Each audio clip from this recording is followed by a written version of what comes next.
만약 트럼프가 다시 대통령이 된다면 어떤 일이 벌어질까요? 그의 무역 정책은 전 세계 경제에 그야말로 거대한 파장을 일으킬 수 있습니다. 그리고 그 정책의 운명은요, 지금 미국 대법원에서 벌어지고 있는 한 치열한 법적 전투에 달려 있다고 해도 과언이 아니죠.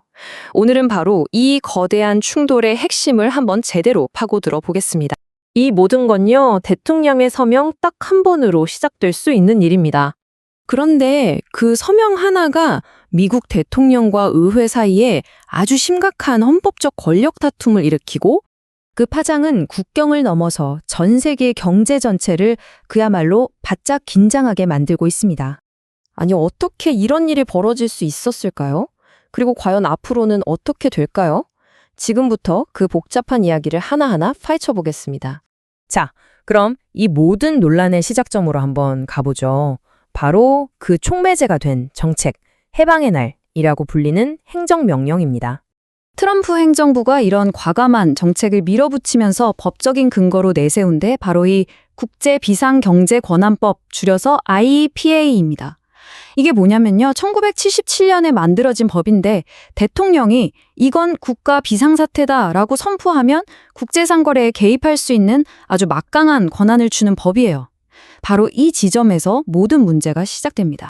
이 해방의 날 행정명령, 내용을 뜯어보면 정말 파격적입니다. 먼저 미국의 무역 적자, 이걸 그냥 국가 비상사태로 선포해버려요. 그리고는 대부분의 교역 상대국에 새로운 상호주의 관세를 매기겠다는 거죠. 여기서 핵심은 뭐냐? 의회를 그냥 건너뛰고 IEEPA를 법적 근거로 썼다는 점, 그리고 WTO로 대표되는 기존의 국제 무역 질서를 그냥 정면으로 흔들어 버린다는 겁니다. 이러니 논란이 안 생길 수가 없죠. 자, 바로 여기서부터 이야기는 대통령의 행정명령과 미국 헌법이 정면으로 충돌하는 아주 근본적인 법적 싸움으로 번지게 됩니다. 이 충돌의 핵심, 정말 간단합니다. 왼쪽을 보시면 미국 헌법 제1조 8항은 분명히 관세를 매기고 걷는 권한은 의회에 있다고 못 박아놨어요. 그런데 오른쪽 대통령의 주장은 뭐냐? IPEA법이 대통령한테 수입을 규제할 권한을 줬으니까 그 규제 안에 관세 부과도 포함된다는 논리입니다. 하지만 결정적으로 IPEA법 조문 그 어디를 봐도 관세나 세금이라는 단어는 없거든요. 바로 이 지점에서 헌법적 균열이 생기는 겁니다. 이 법적 다툼의 한가운데에는 비위임 원칙이라는 굉장히 중요한 헌법 원칙이 자리 잡고 있습니다. 이게 좀 어려운 말 같지만 쉽게 말해서 헌법이 의회한테 준 고유 권한, 특히 세금을 매기는 이런 핵심적인 권한은 대통령한테 마음대로 넘겨줄 수 없다는 뜻이에요. 이번 관세 소송의 가장 핵심적인 쟁점이라고 할 수 있죠. 이제 이 모든 논쟁이 한 곳으로 모입니다. 바로 미국 대법원. 여기서 벌어지는 최후의 결전에 한번 집중해 보겠습니다. 아니, 이 거대한 정부를 상대로 소송을 건 사람들이 누군지 아세요? 놀랍게도 러닝 리소시스라는 장난감 회사, 그리고 VOS 셀렉션즈라는 와인 수입 업체 같은 곳들이었어요.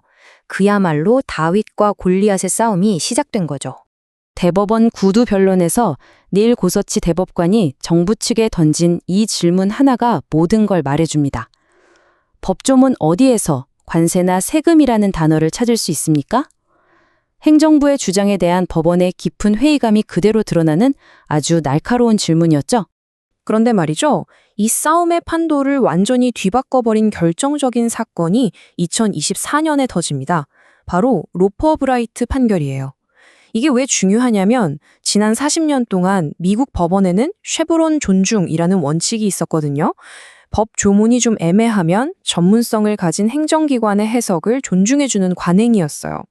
그런데 대법원이 이걸 폐기해버린 겁니다. 이제부턴 우리가 직접 법을 해석하겠다라고 선언한 거죠.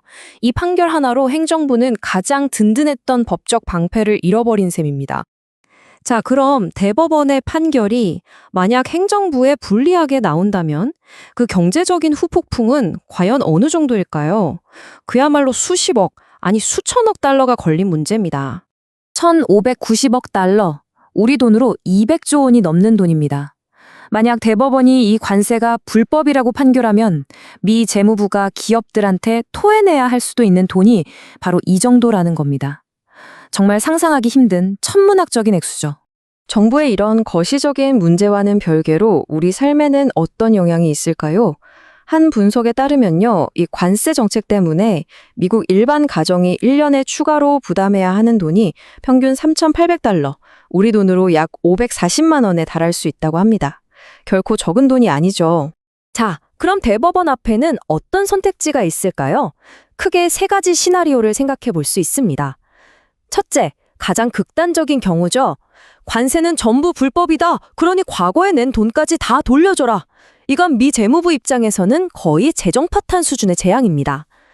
둘째, 좀 더 현실적인 타협안입니다.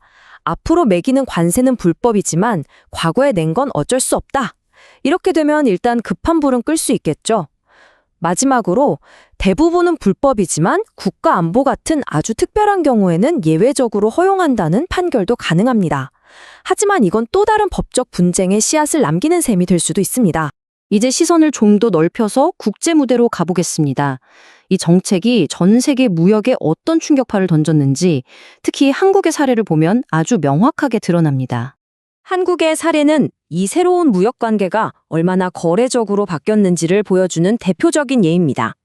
미국은 자동차에 25% 관세를 매기겠다고 위협했고, 결국 한국은 이걸 피하기 위해서 1,500억 달러 규모의 미국 투자와 1,000억 달러어치의 미국산 에너지 구매를 약속해야 했어요. 그야말로 이걸 줄 테니 저걸 내놔라 식의 철저한 주고받기 딜이었던 거죠. 이게 그냥 한두 나라의 문제가 아닙니다. 더 큰 문제는 이런 정책들이 2차 세계대전 이후에 만들어진 전 세계 무역 시스템 자체를 뿌리부터 흔들고 있다는 정의예요. WTO의 분쟁 해결 시스템은 미국의 반대로 거의 마비 상태고요. 심지어 미국이 WTO를 탈퇴할 수도 있다는 이야기까지 나옵니다. 채텀하우스 같은 유명 싱크탱크에서는 서방 동맹의 종말이 올 수도 있다고 경고할 정도예요. 이러니까 유럽연합 같은 동맹국들도 스스로를 지키기 위해서 반강압수단 같은 독자적인 경제 방어망을 구축하고 나선 겁니다. 자, 이제 마무리를 해볼 시간입니다. 이 모든 사건들이 우리에게 말해주는 것, 이 거대한 역사적 전환의 의미는 과연 무엇일까요? 결론은 이겁니다. 자유무역이 지상 과제였던 시대는 이제 끝났습니다. 그 자리를 경제안보라는 새로운 패러다임이 차지하게 된 거죠. 이제 모든 무역 정책은 자국의 이익과 안보라는 렌즈를 통해 결정될 겁니다. 그리고 이 모든 변화는 우리에게 마지막 질문을 던집니다. 이렇게 경제안보가 모든 것에 우선하는 새로운 시대에 무역전쟁은 이제 피할 수 없는 일상이 뉴노멀이 되는 걸까요? 앞으로 우리가 계속해서 답을 찾아가야 할 정말 중요한 질문입니다.